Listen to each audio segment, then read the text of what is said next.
Today on the Big Six in 60, the Patriots and Eagles make the A.J. Brown trade official. A.J. Brown is headed to Foxborough. The Giants bring back Odell Beckham Jr. We had a busy day on Monday. And the Stanley Cup Final starts tonight. Keep playing the way they have been through the entire playoffs. This is the Big Six in 60, the six biggest national sports stories from our local experts at the Locked On Podcast Network. We bring you the real story, why it matters, what's next, who wins the big game, and more, all in 60 minutes. The Big Six in 60 starts now. Thank you for making the Big Six in 60 your first listen of the day. Part of the Locked On Podcast Network, your team every day.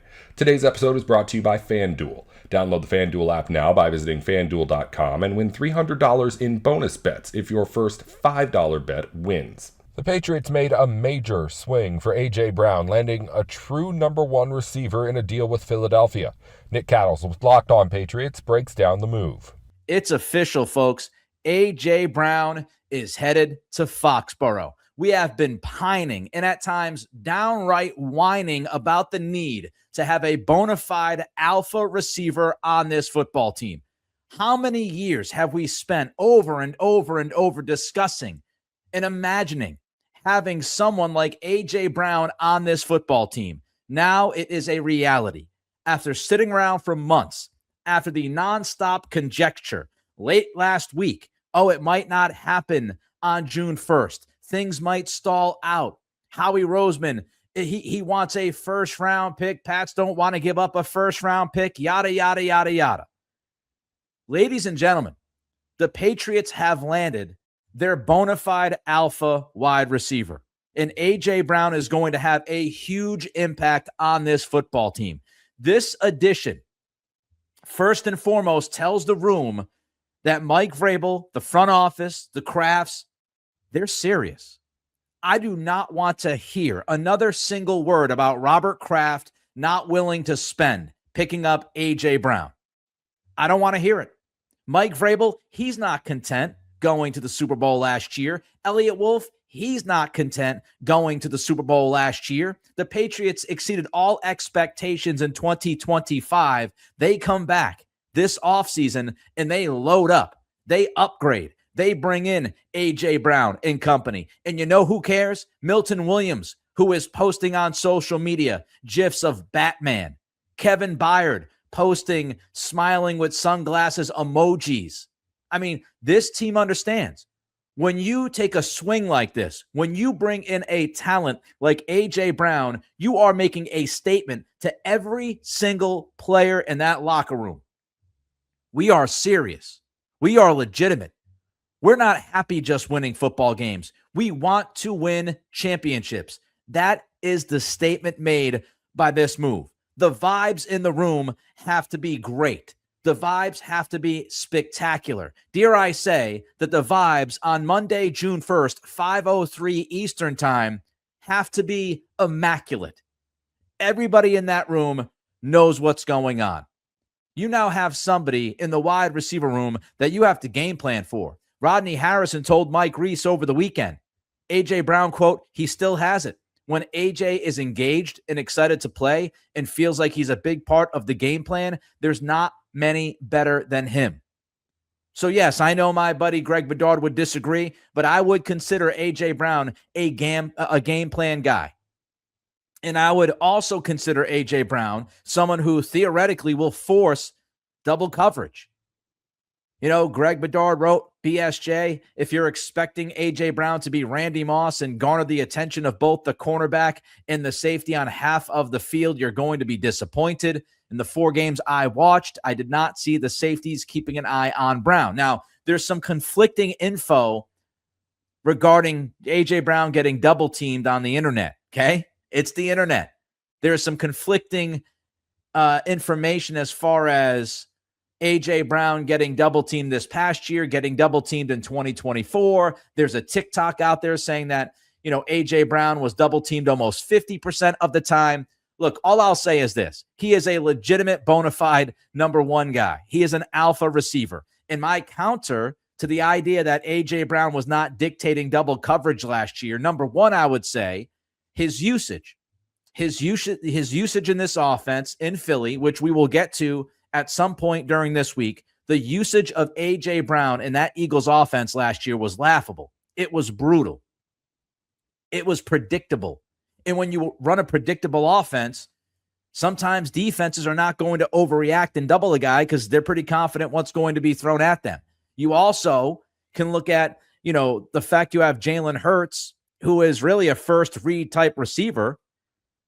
And, you're looking at this situation and you're saying, okay, well, now you have this deal where you don't have a quarterback who is limited like that.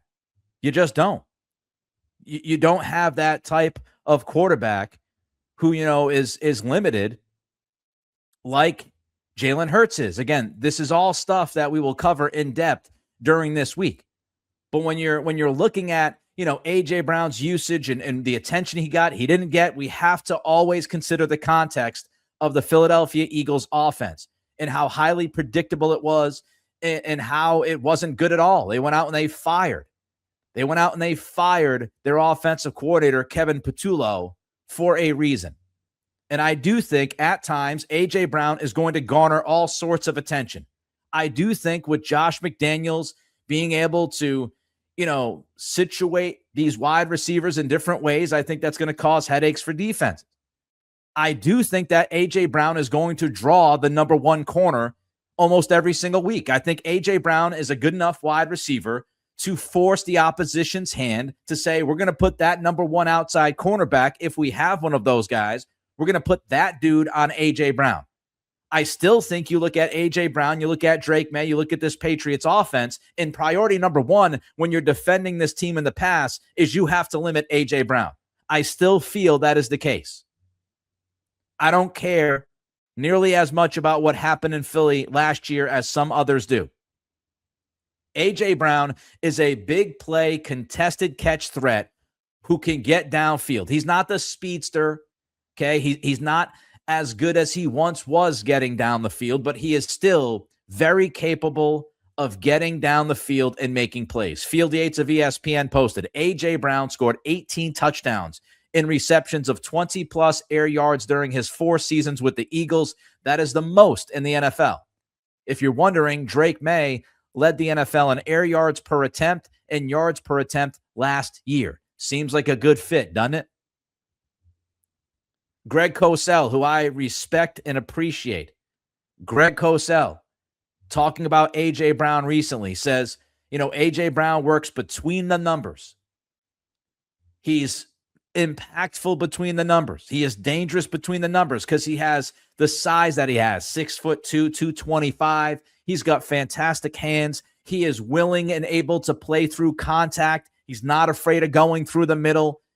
Defensive backs will bounce off him. A.J. Brown is a physical specimen. He is a bully on the football field. He is a different type of guy. He is a different type of receiver than the Patriots have had in a long time.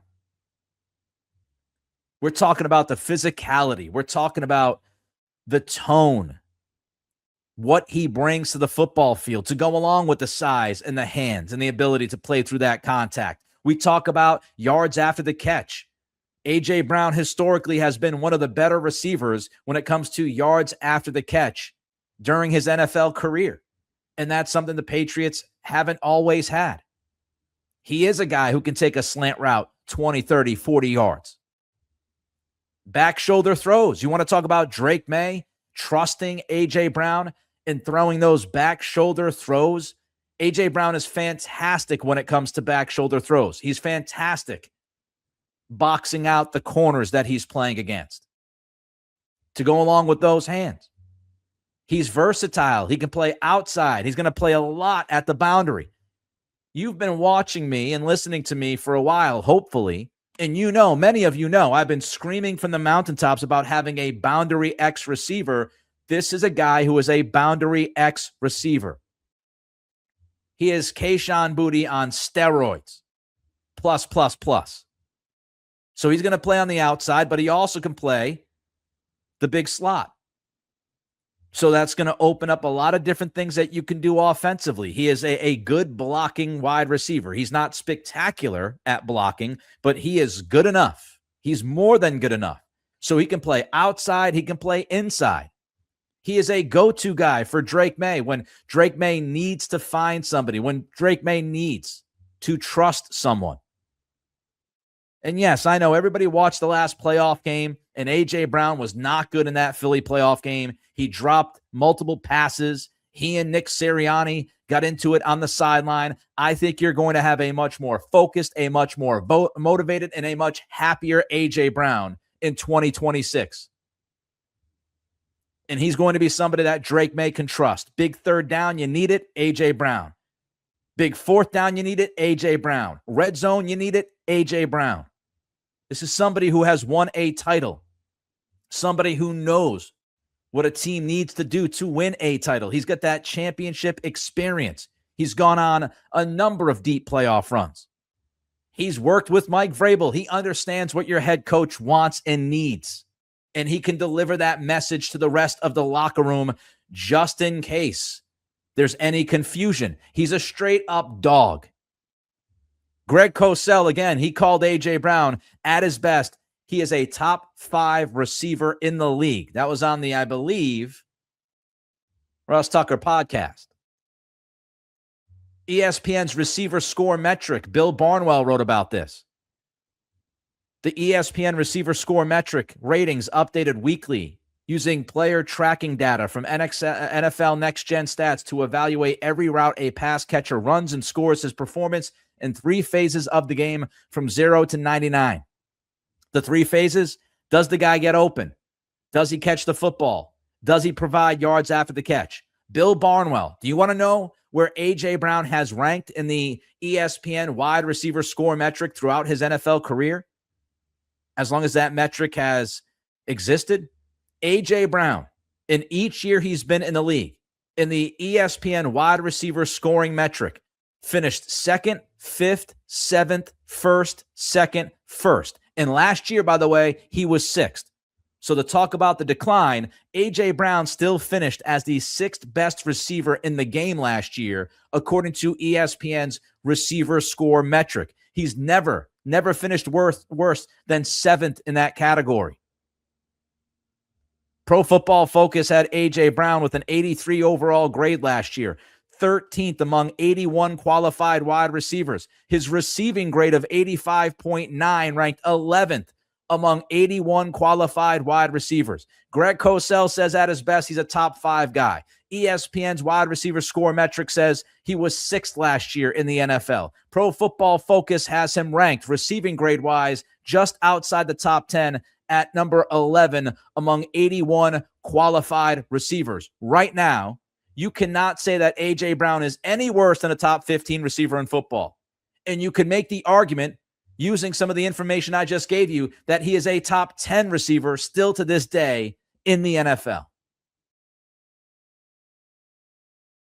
The NBA playoffs are here, and every possession matters. If you're looking to get closer to the action, FanDuel has a great offer to get you started.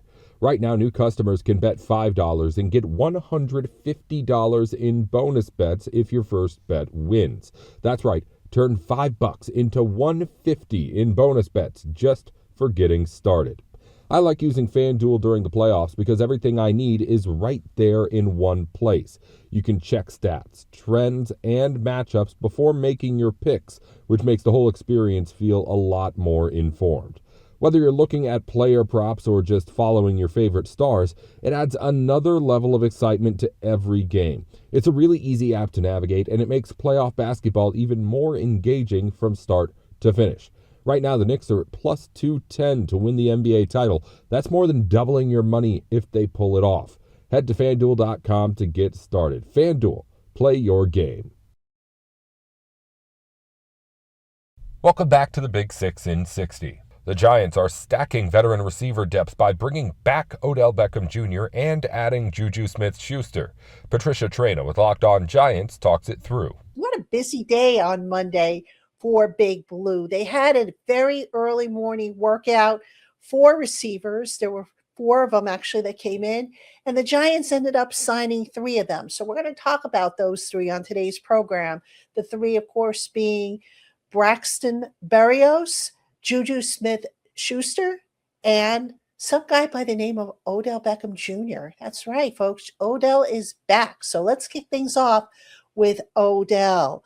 All right. Now, over the weekend, if you've been following along here on the Locked On Giants podcast, Odell was in town for the Brian Burns charity softball game. Word came out that there was going to be the workout on Monday. Kind of figured that Odell was going to be involved in that workout. Now, given the injuries that have taken place to Gunnar Olszewski, given where Malik Neighbors is in his rehab and what's been disclosed by head coach John Harbaugh, and just given the fact that Darius Slayton is still getting over his sports hernia injury, you kind of knew that the Giants were going to go for multiple receivers. And I think the thing with Odell Beckham Jr., besides the fact that he had to show that physically he was in game-ready shape, if you will, he had to sit down with the Giants and basically say, look, all the nonsense that went on the first time around when he was here, when he was a larger-than-life personality, hey, I've matured. That's what his message was. And Odell has spoken about, in the past, wanting to come back to the Giants, wanting to be a leader, wanting to help the younger receivers. And he just had to basically sit down, have a heart-to-heart talk with the Giants and convince them that they were on the same page. So that was something they were able to do. Odell, of course, passing his physical and signing, I believe, a one-year contract for the Giants. All right, so where is Odell going to fit in that passing game? Odell, as we know, not the same guy he was over a decade ago when he first came out of LSU and lit things up for the Giants. He had 4 of his 5 1,000-yard receiving seasons with New York. And since then, he's been through some ups and downs, the ups of winning a Super Bowl, the downs of dealing with 2 ACLs. But let's look at the fit for Odell. Odell is a guy who can give you snaps in the slot or on the perimeter. He is a legitimate X-receiver. All right, is he a guy that is going to necessarily scare people the way he did when he was younger? Maybe not, but that doesn't mean that Odell can't be a viable contributor to this offense. All right, so with Malik Neighbors still dealing with that knee injury, and if you watched yesterday's show, I talked about how Malik's gait was still kind of way off with about less than 2 months now before training camp. I've been saying that I believe Malik spends the summer on the PUP list, and I would not be surprised if Malik starts the season on the PUP list. So Odell's going to come in here, I think, and assuming he stays healthy and he continues to look as good as he apparently did in the workouts, he's not going to replace Malik. You just don't replace a guy like Malik. But what the Giants are going to look to do is they're going to look to divvy up, if you will, the types of snaps and assignments that Malik otherwise might have had in this offense. So what can Odell bring? Well, historically speaking, Odell's been pretty good with contested catches. He has a 45.4% contested catch rate. He's been a good player when it's come to separating, right? He gets plenty of separation from defensive backs, good with yards after the catch, good hands, and he can adjust well. Good route runner, basically all the things you would want in your receiver. Not going to give you anything on special teams. We'll get to special teams a little later on in the program, but Odell can come in and he can give you some of what Malik Neighbors gave you. So until Malik is fully ready to return, and again, my gut feeling says that he's not going to be back until after the bye week, given how what John Harbaugh has said about him and what we saw in that video. I think Odell is going to just come in here and he's going to pick up a fair amount of snaps. He's not going to carry the whole load, but he's going to pick up a fair amount of snaps. And, the additions of these wide receivers, these 3 veteran receivers, also helps the Giants because, look, with Malik down, with Slayton down, even though Slayton is due to be ready by training camp, certainly he should be ready by the start of the season, that would have left the Giants with just Malachi Fields, the rookie. That kind of wasn't going to work. It is not surprising that the Giants went and signed multiple receivers. I thought they would do 2 out of the 4. They ended up doing the 3. And each one, again, when you look at them, you can kind of see the specific role that they stand to play in this offense. So Odell Beckham Jr., I'm sure, will be available to the media on Wednesday. That is the next time we have media availability. That'll be OTA number 9, I believe. So I'm sure there's going to be a lot of hugs and catching up and whatnot. And look, I'm glad Odell's back. I mean, I knew he wanted to come back. I know a lot of Giant fans out there wanted to come back. And yeah, I questioned at the time, would it be a fit? And I didn't think it would be. But again, given what has emerged over the last week or so in terms of where Malik is, having seen Malik, the Gunnar Olszewski injury, the Darius Slayton injury, Jalen Hyatt was also banged up, although Jalen Hyatt, I don't think is going to make it much longer on this roster. It was just common sense. It just, you reached a point where you had to do something if you were the Giants, and certainly they did in bringing back Odell Beckham Jr., a fan favorite. So yeah, now it's just a matter of when Odell gets number 13 back. For the time being, he's going to be number 3. He's going to share that number with Arvell Reese, the rookie inside linebacker. So that's, don't read too much into that, folks. I mean, this time of year, you're going to have players that double up with their jersey numbers, but I have a suspicion that Odell's going to get 13 back. Now, I don't know what kind of contract he signed. Again, I think it's just for 1 year. I don't know if it's a veteran minimum or if he has a little bit more to it. My guess is it's not a veteran minimum. I wouldn't be surprised if there's a bunch of not likely to be earned incentives in there. Welcome back to the Big Six in 60. The Golden Knights and Hurricanes open a Stanley Cup final built around pressure, goaltending, and two teams that have been rolling through the playoffs. Chris Golick with Locked On Golden Knights and Zach Martin with Locked On Hurricanes preview the matchup. Biggest storyline, can the Hurricanes keep playing the way they have been through the entire playoffs? Just style hasn't changed. 12-1 for a reason. First team to have to go with one loss into the Cup final in this new 4-round best of 7. And yeah, just as long as they keep doing that and everyone keeps pulling on the same rope like they have been, it should be a very interesting series. But Chris, let me ask you though, what are the big storylines coming out of the Golden Knights camp? It's only a 35-minute show, right? No, there's a ton right now. I mean, you start with the ground shaking, although it wasn't a surprise to me. I predicted it for a month and a half before it happened. But the ground shaking transition behind the bench from Coach Cassidy, Stanley Cup champion Coach Cassidy, to John Tortorella. A lot of concerns when it happened, and I think the biggest thing when Torts came in, we all thought he was this big, hard word I'm not supposed to say afterwards, and just going to be really, really tough on the players, even harder than Cassidy. And Tortorella came in as a big teddy bear. He wanted to change the mindset of the players, almost, I don't know if creative friendship is the way to say it, but he definitely changed the mindset of the locker room. And all of a sudden, here comes Carter Hart's. Carter Hart, oddly enough, was Golden Knights and Hurricanes in the running for Hart's services. We saw how that played out. But Carter Hart's been doing a wonderful job in these Stanley Cup playoffs. And who'd have thought? Former Toronto Maple Leaf Mitch Marner is the odds-on favorites. Say it again. Pinch me. The odds-on favorites for the Conn Smythe. So let me ask you this. Win, lose, or draw on the Hurricane side, we're going to talk about the Conn Smythe.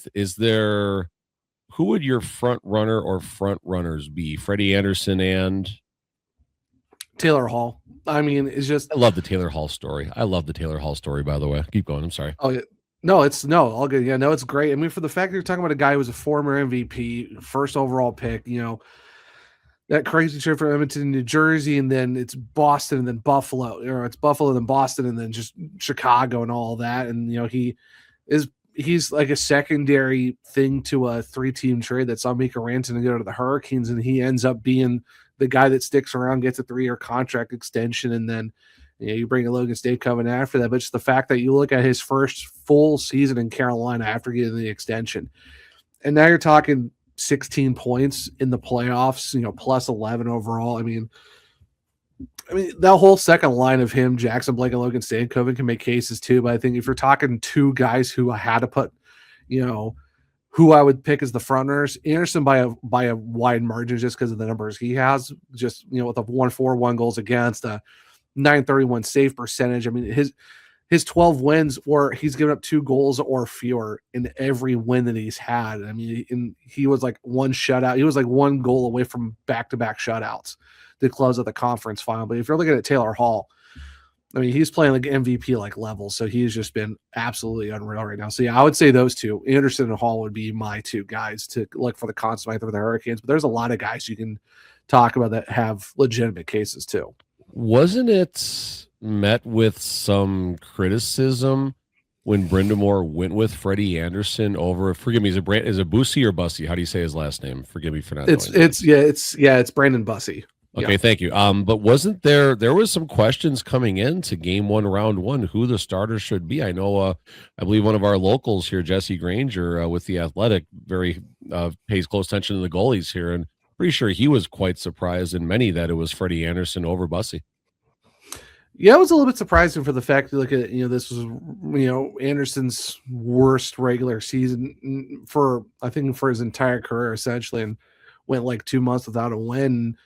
But I mean, Rod really likes to stick to the veterans, and they know what they can get out of him. He's been great in the playoffs for the Hurricanes over the last few years, and it's a lot to ask for a guy like Brandon Bussy. Like, all right, yeah, you won 31 games, you've done a lot, and never experienced AHL playoffs, but let's just go with the guy that we can. I mean, it's good to have him in your back pocket just in case. So they went with experience, and somehow it clicked in the right time, and Anderson's been absolutely unreal. So, I mean, yeah, it would have been great to see Bussy too, but you can't overlook what Anderson's done. And I think it's just, hey, experience sometimes wins, and it's just kind of worked out in the Hurricanes' favor, and they still have a good goalie behind Anderson for a just in case type of thing. But yeah, it's crazy how that kind of worked out. There's something you should appreciate behind me, and no, it's not that cute husky back there. That's a Chicago Wolves jersey with my name back there. Originally from Chicago, huge at the time, more of a Wolves fan than a Blackhawks fan. Obviously, the Chicago Wolves and the Hurricanes share a common bond right now, as that's the American League affiliate. And I believe the Wolves are going to Game 5 of the Western Conference final right there. So we'll see how that shakes out. That was my first ever championship I witnessed in person, actually, 98. Chicago Wolves or the Detroit Vipers. There you go. But that was the IHL, not the AHL at the time. It was crazier. And the Hurricanes were barely even a thing then. They were only a few years removed from being the Hartford Whalers, right? Now we're really going back here.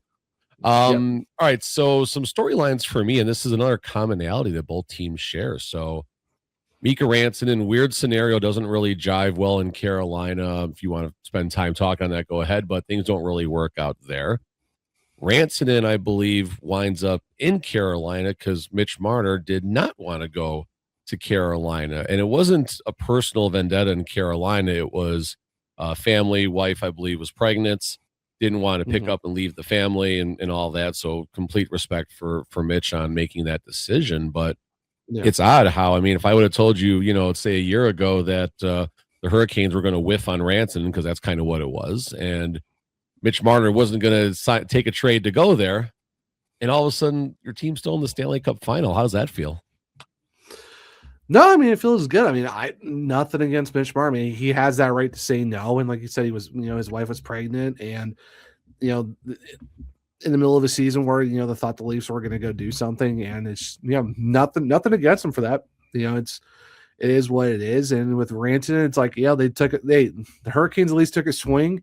They did it early enough to where, okay, maybe this wasn't going to work. So they pivoted. Now you got Logan Stankoven, who's been playing phenomenal. And you got a bunch of draft picks out of him. And one of those draft picks turned into Keandre Miller. So it's kind of, if it didn't work, oh, well, but you still got Taylor Hall, Logan Stankoven, and you got Keandre Miller out of that whole saga. So, I mean, hey, for Mitch, he's doing really well in Vegas. Give him a lot of props, and, no ill will to the guy. I mean, hey, you have the right to do it. I respect it.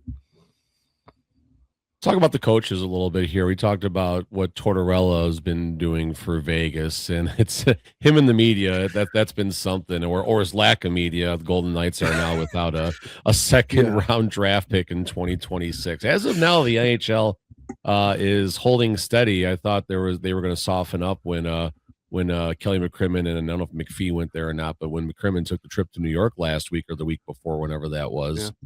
And unfortunately, nothing has changed yet, but there's some scuttlebutt that the Golden Knights could still get that draft pick back if they're on their best behavior, was the terminology. I don't know if it was Friedman that put that out today, but someone put that out today, so we'll see what happens. Yeah. But Tortorella versus Brind'Amour.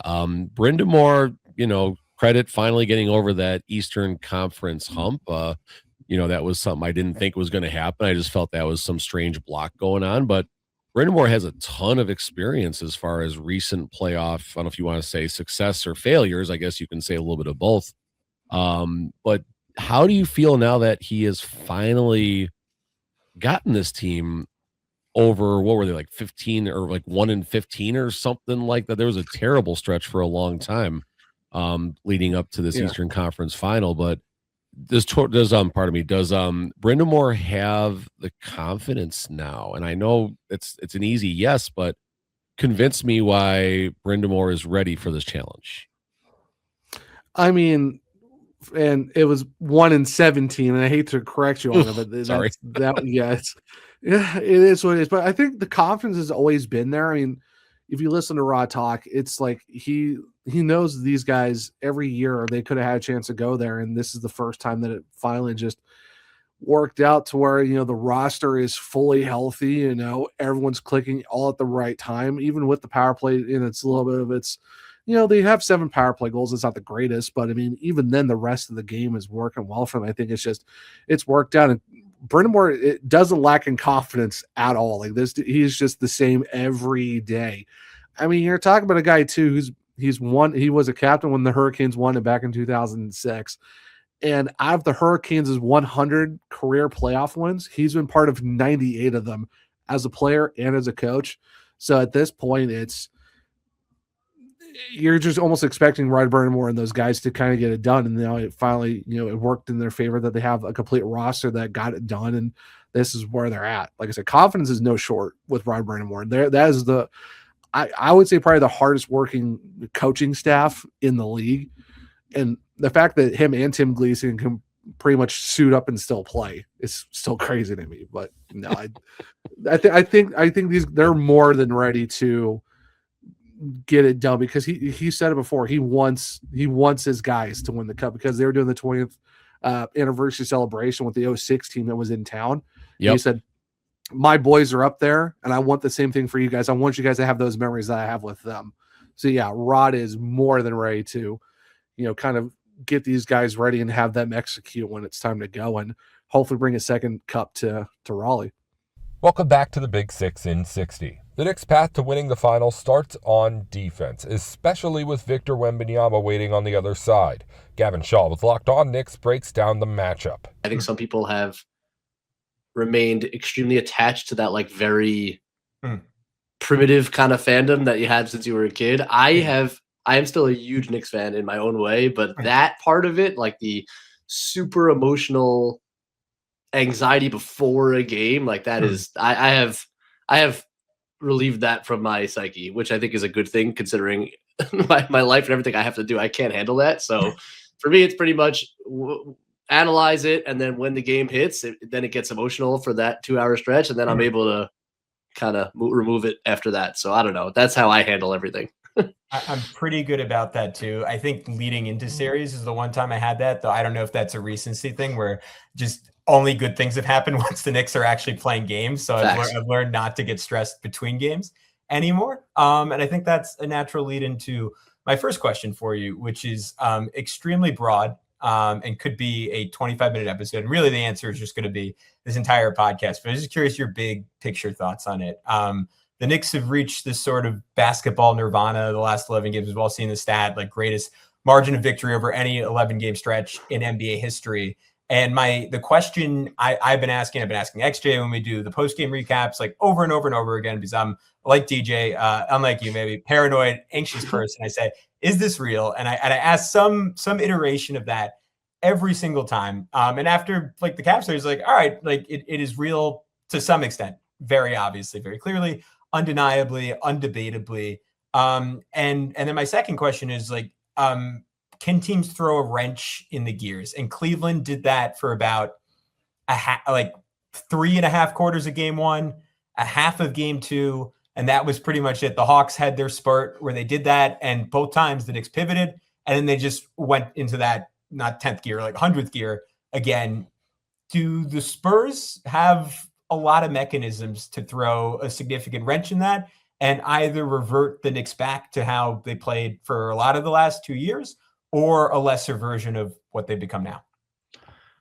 To me, it's really one tremendously tall wrench. Yeah.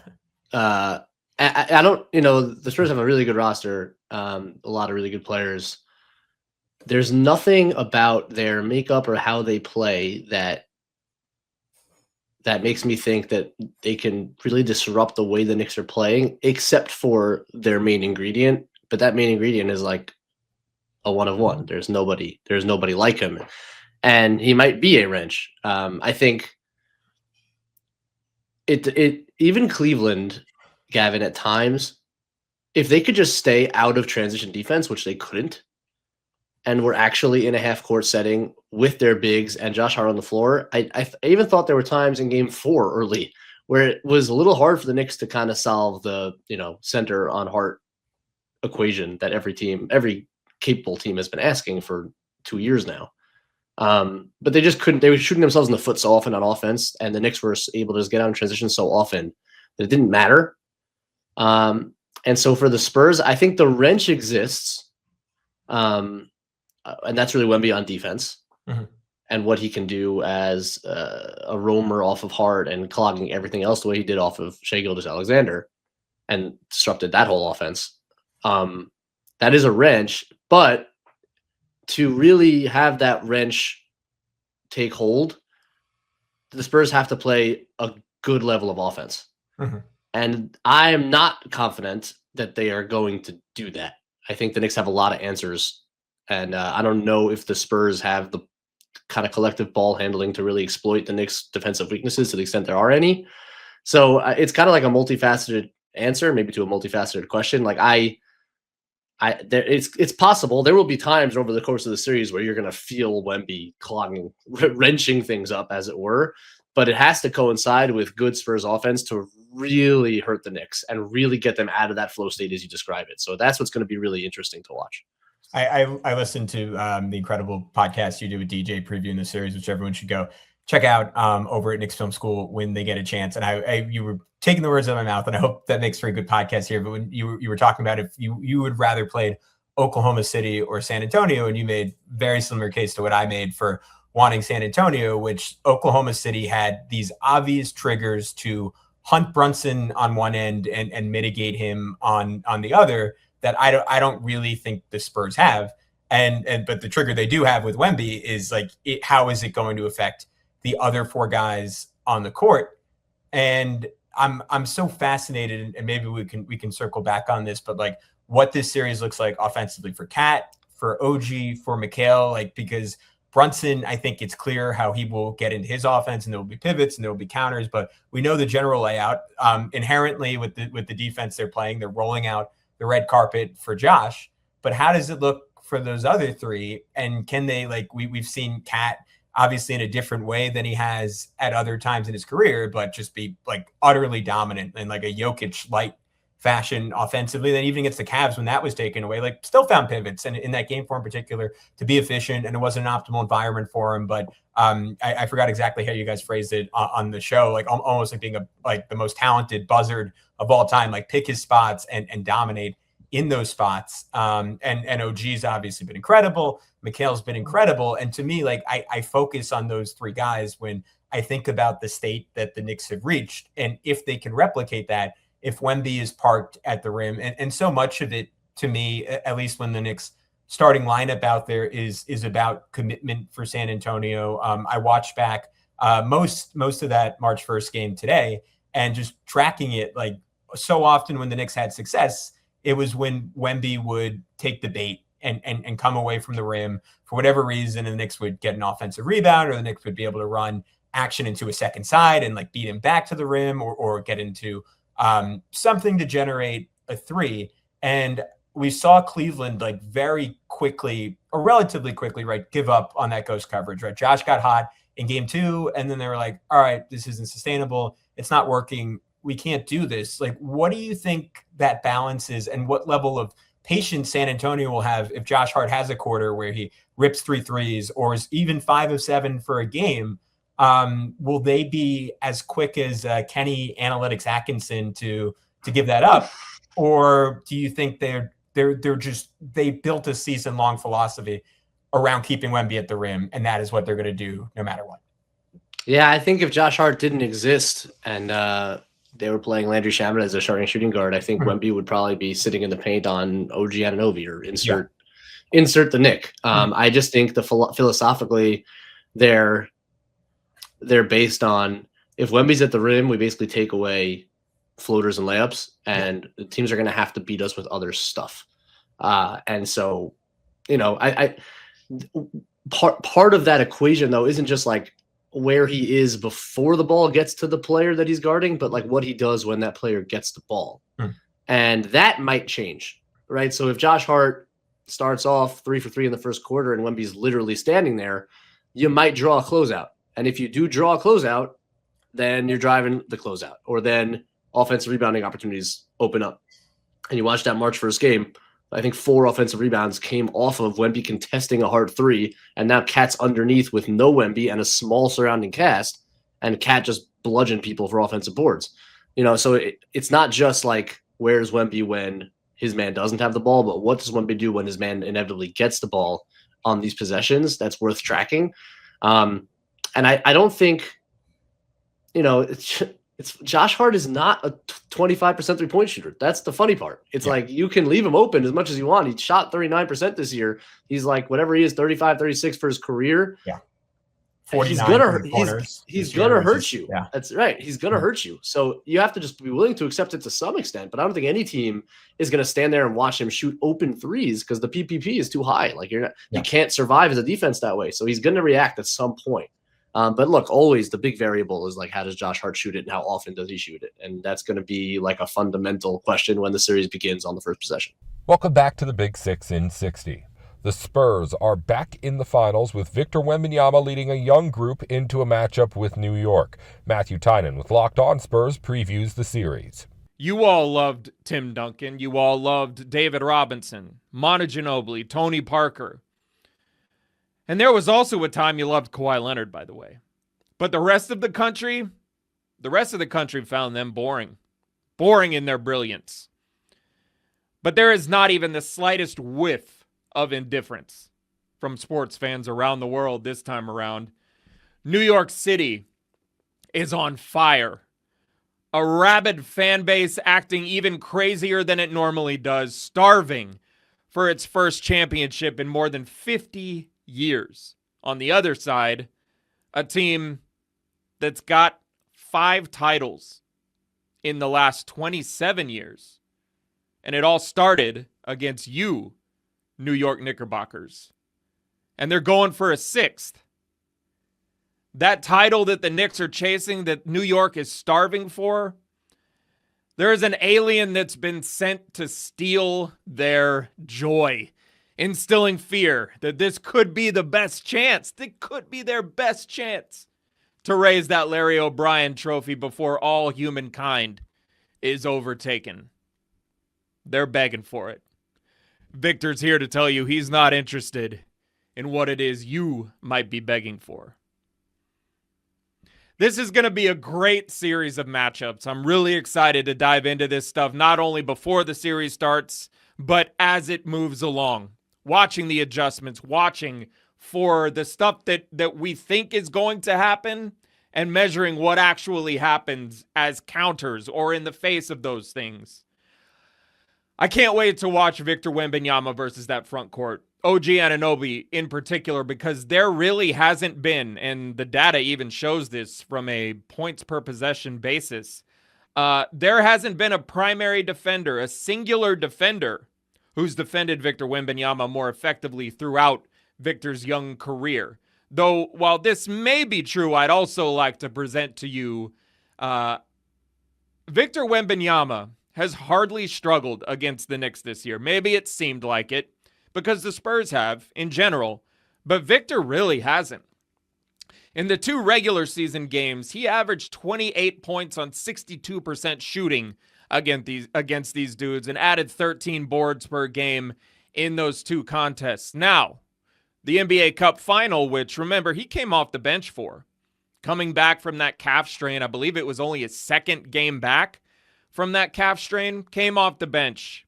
18 points, 6 rebounds in 24 minutes of basketball. And obviously, San Antonio had the lead in that game for a long time and blew it in the late 3rd to into the 4th quarter. And that kind of brings us to a different portion of this matchup, things that we're watching for. What's also different, though, is that right now this San Antonio Spurs team is light years better than it was during those previous matchups with New York. These guys are going to have to prove it for sure. Steph Castle really struggled against the Knicks this season, and that perimeter defense did a great job choking off the driving lanes for Castle, and that's where he thrives. We all know that. Harper, outside of the NBA Cup final, where he actually did score 21 points, that was one of the earlier, like, wow, here's Dylan Harper type of moments. But outside of that, the 2 regular season games, he also struggled against New York's perimeter defense. But the big thing, the big thing in the games that we watched, both in the NBA Cup and during the season, was the offensive rebounds. New York created a ton of them. And even though San Antonio finished the season as the team who allowed a lower offensive rebounding percentage than any other team in the NBA, still, we saw it a little bit against Minnesota. We saw it a little bit against Portland. We definitely saw it at times against the Oklahoma City Thunder.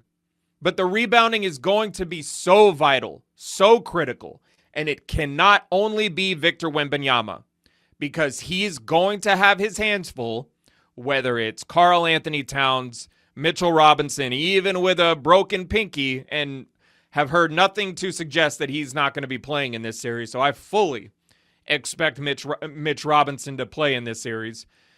Victor's going to have his hands full in the rebounding department. We saw it in that last game in Oklahoma City where he's having to deal with Isaiah Hartenstein in particular crashing the glass and couldn't really get out to the long rebounds because he was pinned so far under the rim.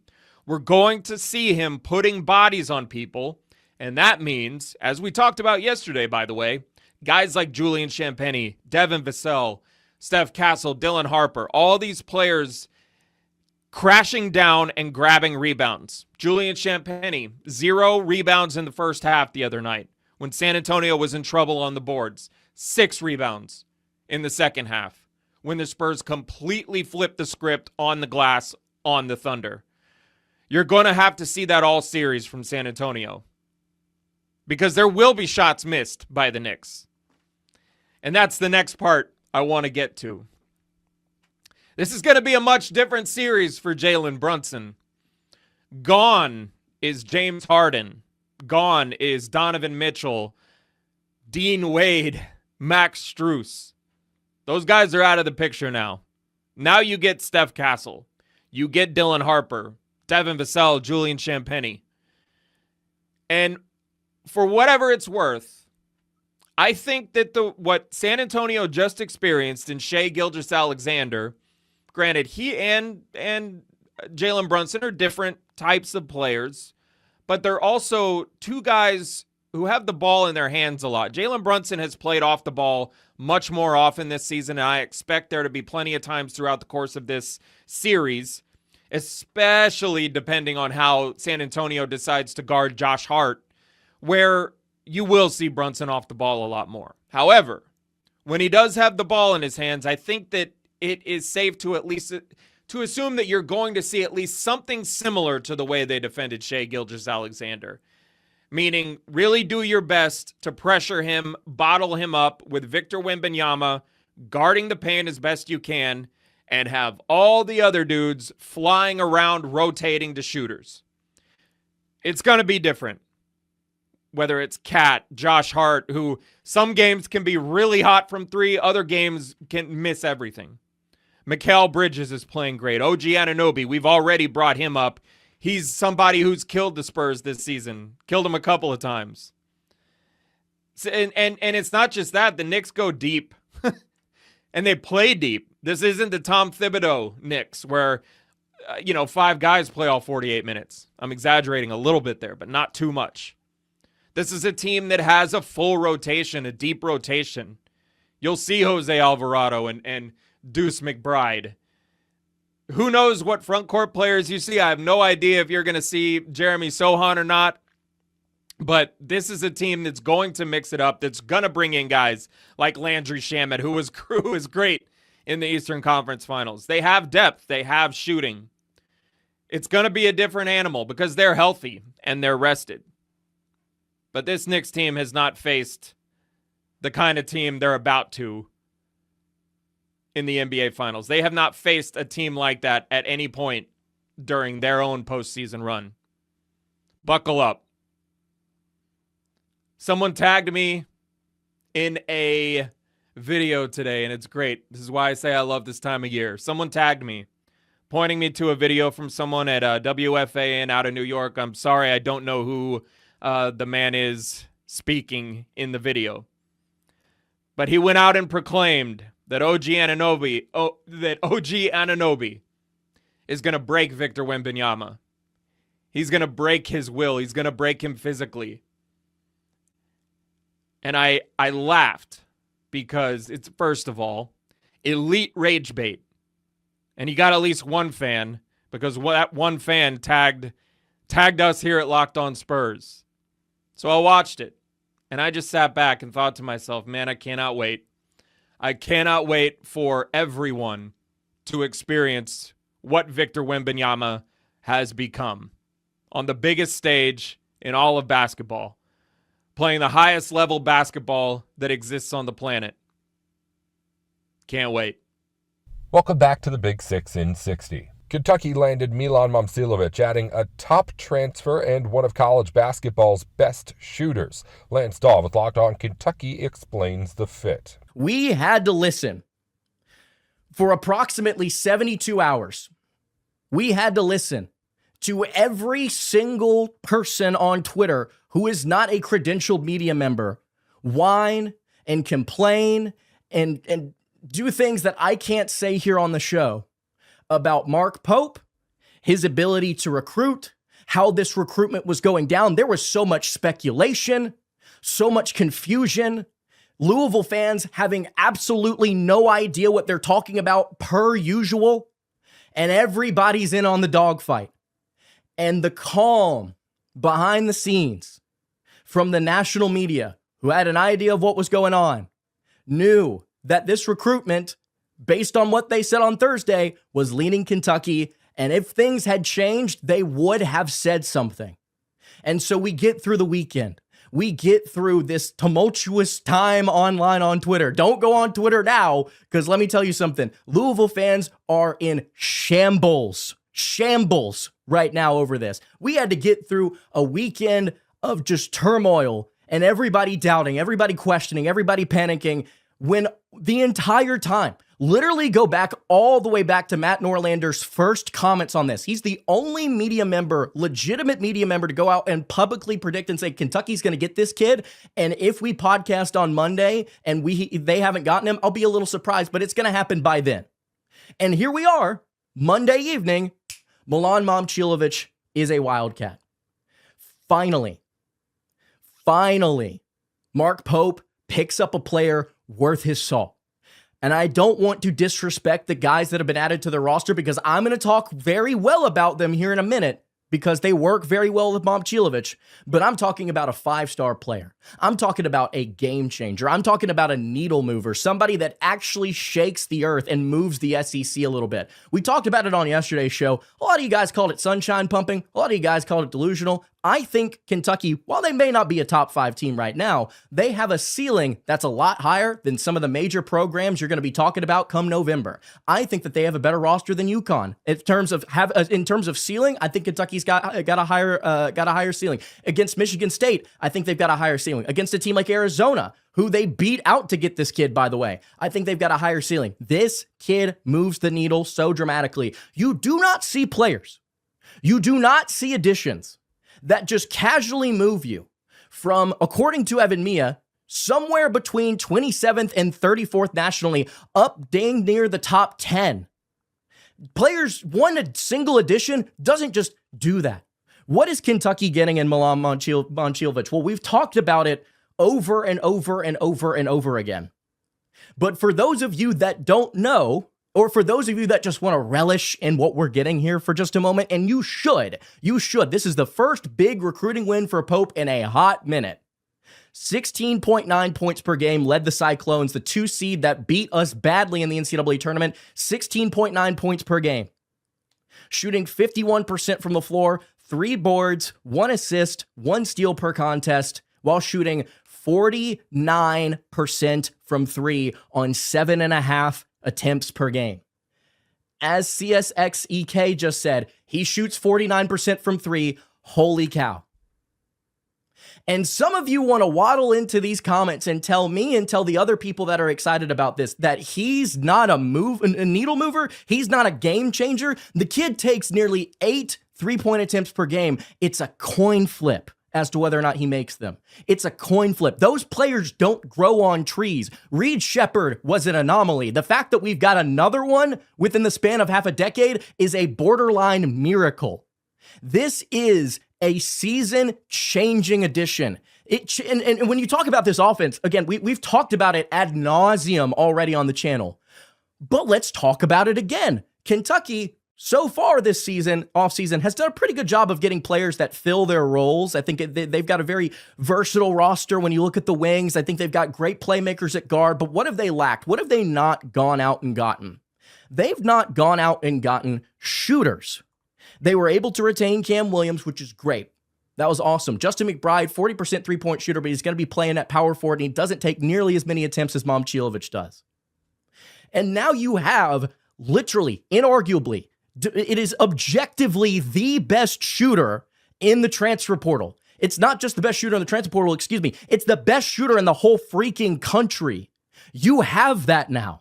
That is inarguable. It is statistically fact. You cannot sit there and wallow in distress about how Mark Pope's going to fail you this season because he just picked up the best shooter possible for his video game offense. Do you guys realize that I'm not talking about how I'm not telling you it's objectively going to happen. There's a lot of things for Kentucky to fix to get to where they need to be, especially after the season that was.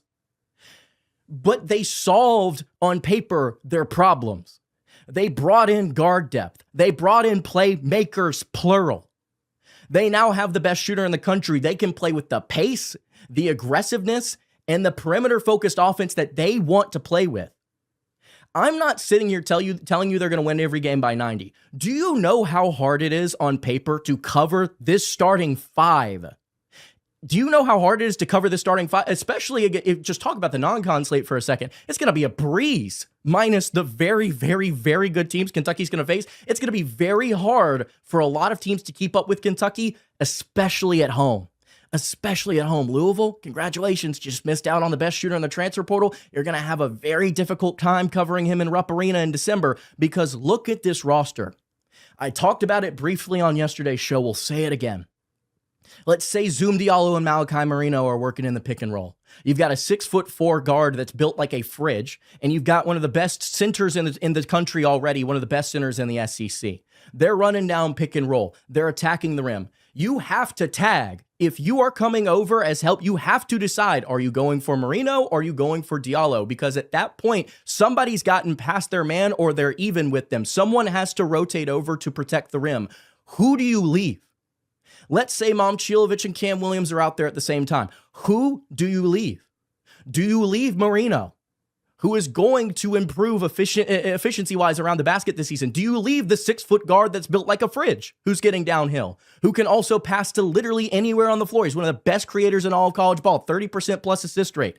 Do you leave Momcilovic? Can't do that. That's a coin flip. Do you leave Cam Williams? Well, if he shoots like he did in the back half of the season, that's a coin flip, because he was shooting 47% from deep. Do you leave somebody if Justin McBride is out there? Do you leave him a 40% three-point shooter to ball fake and then to drive downhill, another player that's built like a fridge at 6'8", 245 pounds? Who do you leave? Who do you leave? You do not consistently have an answer with the way that this team is going to put pressure on you, especially in transition, because all of these things happen immediately. You make one wrong decision, you take one wrong step, and somebody who is dialed in from 3-point distance is going to hurt you. Kentucky is going to spray it, unlike we have seen in a very long time. They are going to have one of the best 3-point offenses in the country, and it's solely because they've added this kid. It's not just his production. It's what it does to the rest of the gravity on the floor. All of a sudden, you have to draw major attention away from some of the best drivers and some of the best finishers that this conference has to offer. It is hilarious to me that I continue to question Alex Wilkins and his physicality at 6'5", $175, when he shot 62% at the rim. That's really, really good. You can get downhill like crazy if you're this Kentucky team. You are going to have so many opportunities to score game in and game out because of the pace and the aggression of which you play. Teams, on average, even if Kentucky has an average shooting night or a sub-average shooting night, are not going to be able to keep up. We saw it in year one, guys. It's not that hard to envision. Kentucky didn't have a point guard for half of year one, and they were still dropping 80 like it was nothing on the SEC. It was just casual. It was just casual. And for all of those out there that want to say Kentucky can't compete with the big boys, did you see us beat 4 different top 5 Ken Palm teams in year one? Did you see that happen? Did you see us beat Gonzaga, Florida, and Tennessee, and Duke? Did you see that Duke game? Did you see that Gonzaga game? You know who wasn't playing in that Gonzaga game? Kirk Carissa for the final 8 minutes. If I'm not mistaken, Lamont Butler wasn't either. This offense with this type of personnel is going to go nuclear. Or at least they have the ability to, better than any team that Mark Pope has fielded, arguably ever. He's got the roster that he needs to succeed in the SEC.